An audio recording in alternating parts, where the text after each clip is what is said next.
Y'all, is it just me or does it seem like the gas don't be lasting? The bills are constantly fluctuating. You want to set a budget, but it's a lot of inconsistency, right? Especially with this economy. You're getting less and paying more. Let's talk about it. So, hi, welcome to my channel. My name is Nicole, and so just to give you a small brief, I work in customer service. I do a lot of multitasking, and I work with numbers all day, and etc., right?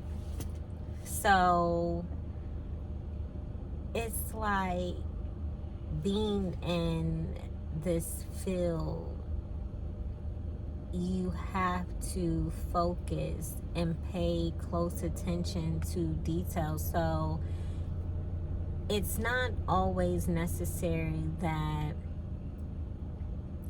your job doesn't pay enough or things of that nature, because it's not how much money you make, but it's how much you keep.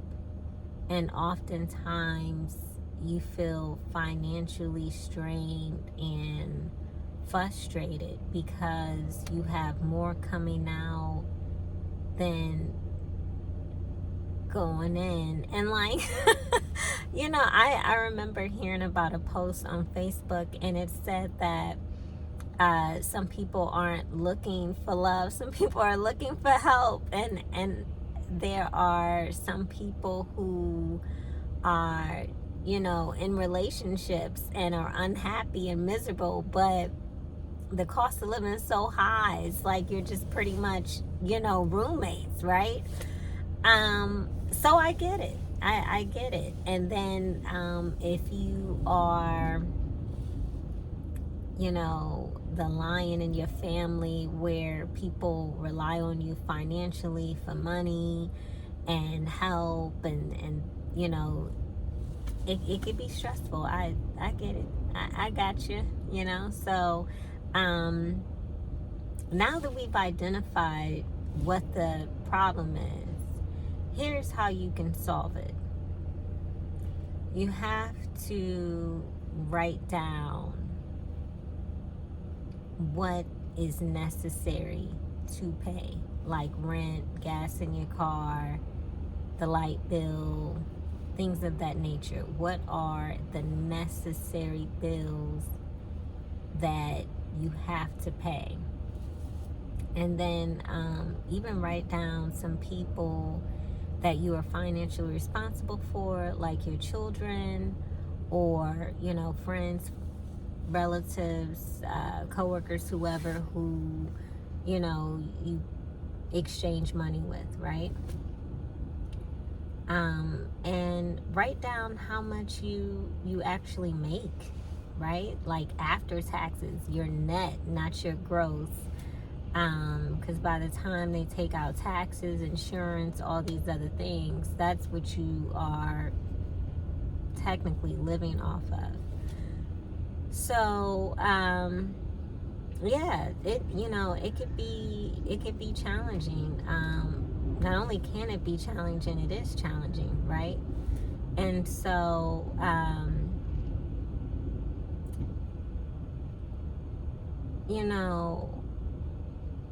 it can really be frustrating when you are a new person on the job, like you're new to a situation or you're new to a department, right? And people already have their cliques or their culture within that setting. And so the bigger the department, it's so many people that you're not really gonna recognize it, right? Like it's so many people in that area, they don't really have time to focus on you and get on your nerves, right? You don't have time. But with a smaller department, you find out who the cancer in the group is really fast. And you might be thinking I just came here, to work and pay my bills, allegedly, and and go home.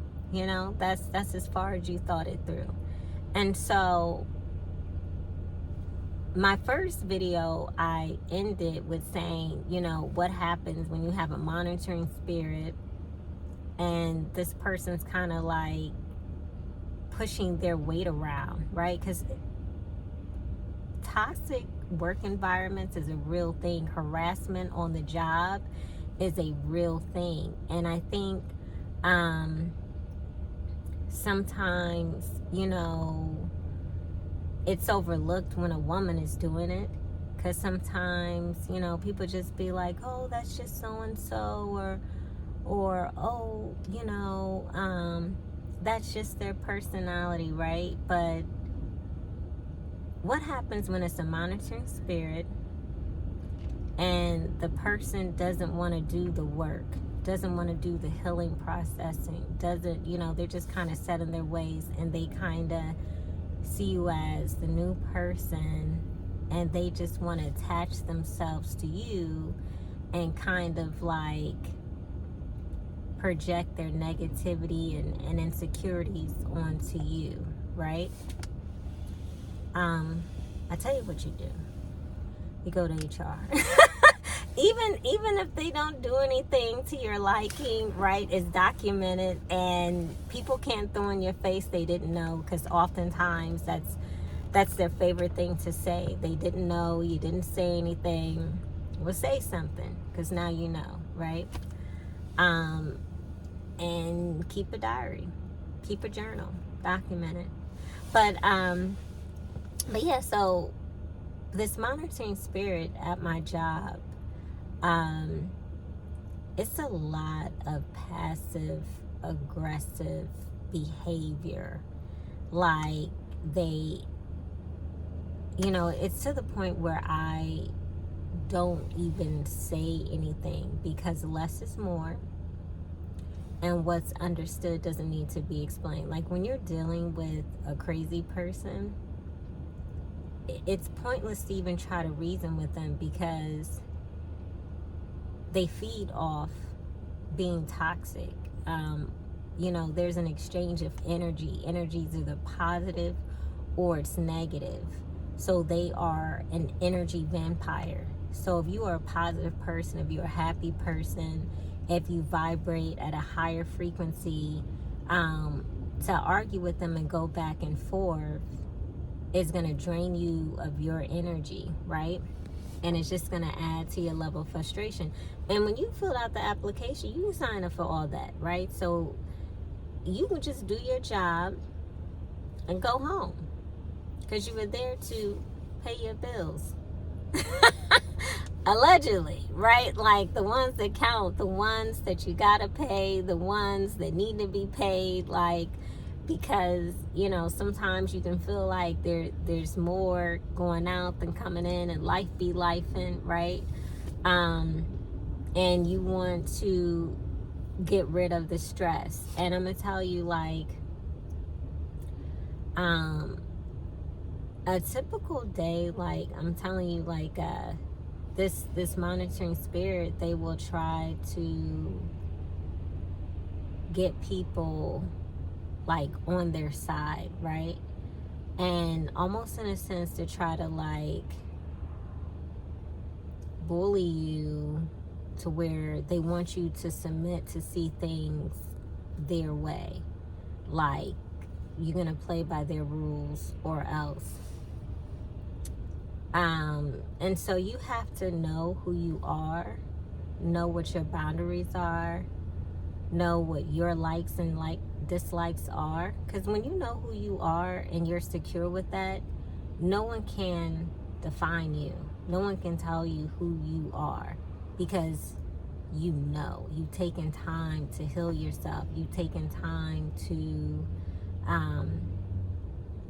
know what makes you happy. Because happiness is an internal thing, right? And you can always tell how a person feels about themselves based on how they treat others.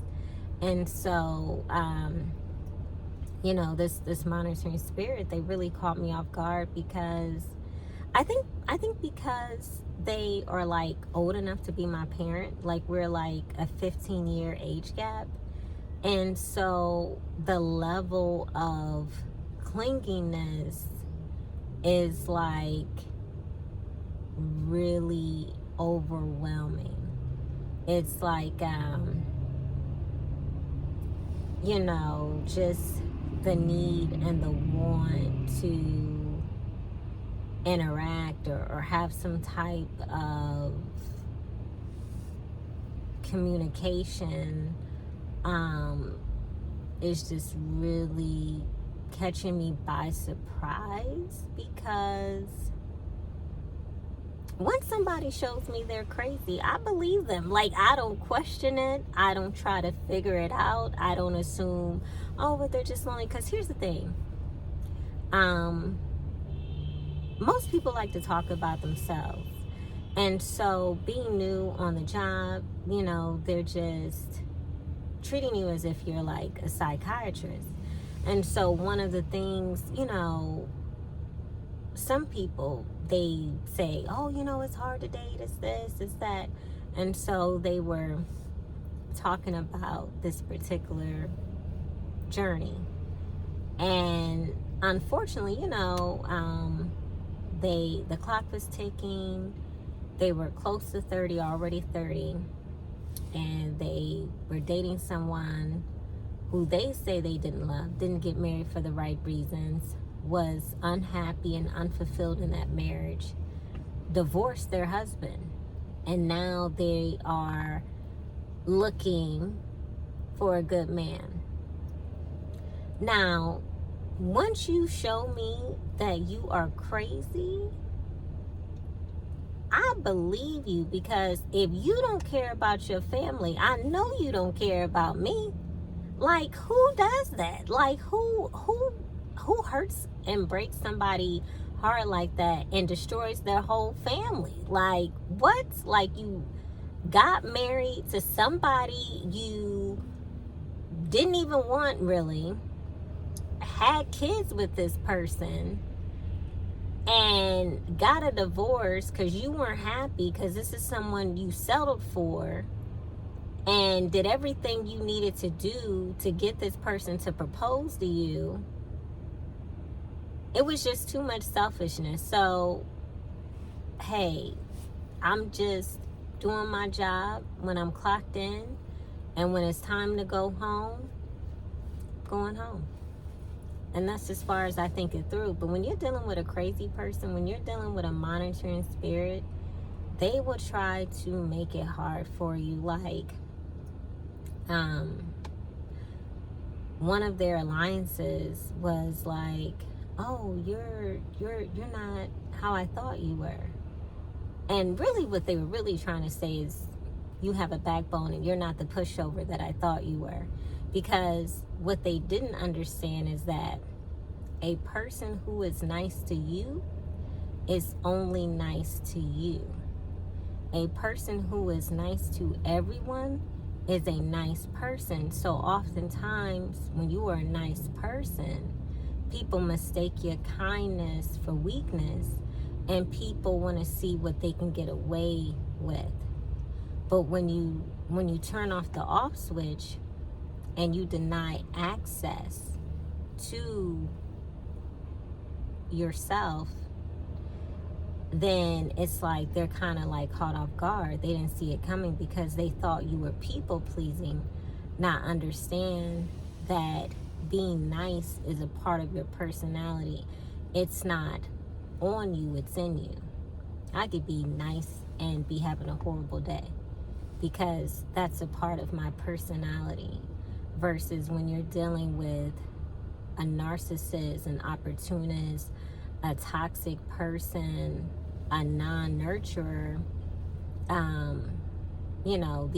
These things are not in them, and it is challenging for them to exhibit this. So you're meeting their representative. So people mirror people, and because I was meeting their representative, they thought, they knew me, right? Because people will say and do whatever it takes to get on your good side or get in good with you or study you to try to get you to drop your guard.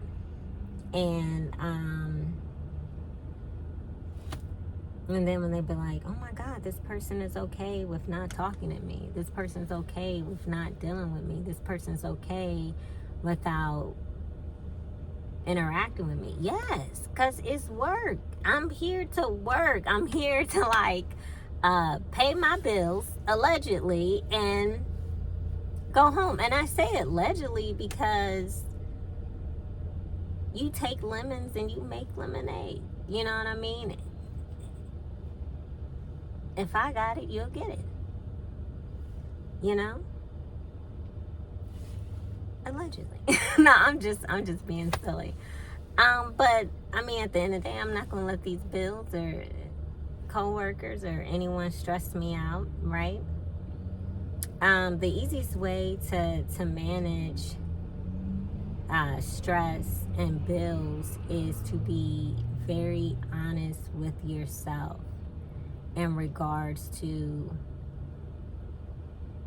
what are the necessary bills. What are your needs versus your wants, right? And even some of your wants, try to budget that, shop at cheaper stores or write it all down and maybe cut it in half or use less. One of the key factors for me is just being very mindful of hanging around people and associating with people who carry their own weight financially, not people who have 1,000,001 ideas of what they want to do on the weekend but don't have the money to fund it. You know what I'm saying? So just being very open and honest about that, and just surrounding yourself around genuine people that you can have genuine, conversations with, because everything doesn't have to involve money when it comes to hanging out and having a good time.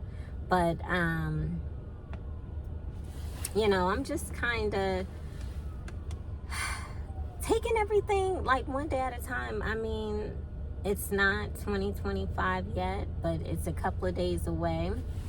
So, I've got on my bracelets, my Jesus bracelet, my What Would Jesus Do, my cross bracelet, my cross necklace, my I Love Jesus lanyard, just keep them close. A Bible in my car. I got to take Jesus with me and keep the evil out, because these monitoring spirits is something else. It's in my mind, I'm thinking girl, you are toxic. You done messed up your life, and now you want to come and try to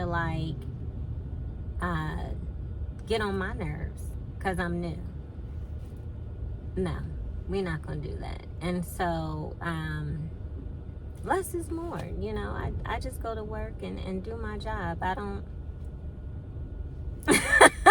I did not fill out the application and put that on the application. It takes two people to argue. It takes two people to interact. Communication is a two-way street. So less is more, and you just gotta stay firm and know who you are. And it's okay if people don't like you, or people don't want to talk to you, people don't want to be bothered with you. It's going to save you time, energy, and money. There's one less person you got to call, text, interact with, one less invitation, because parties cost money. You go to somebody's party, you got to bring a gift. So, it's just one less thing that you don't have to worry about. So, always look at the glass half full. Rejection is your protection. Jesus Christ is real. He loves you and he wants the best for you. And so, always remember that your rejection is God's protection, because he truly loves you and he wants the best for you. And so energy is either positive or negative. And so you gotta protect your energy. You gotta protect your mental health. You know, sometimes depending on who you are associated with, they will bring people in your circle that you wouldn't know or even be bothered with if it was not for this one person. So, see it as a blessing, but just know that you're doing a great job and keep up the good work. So, my name is Nicole. Be encouraged and not discouraged. Jesus Christ loves you. God bless you. Have a great day. Bye.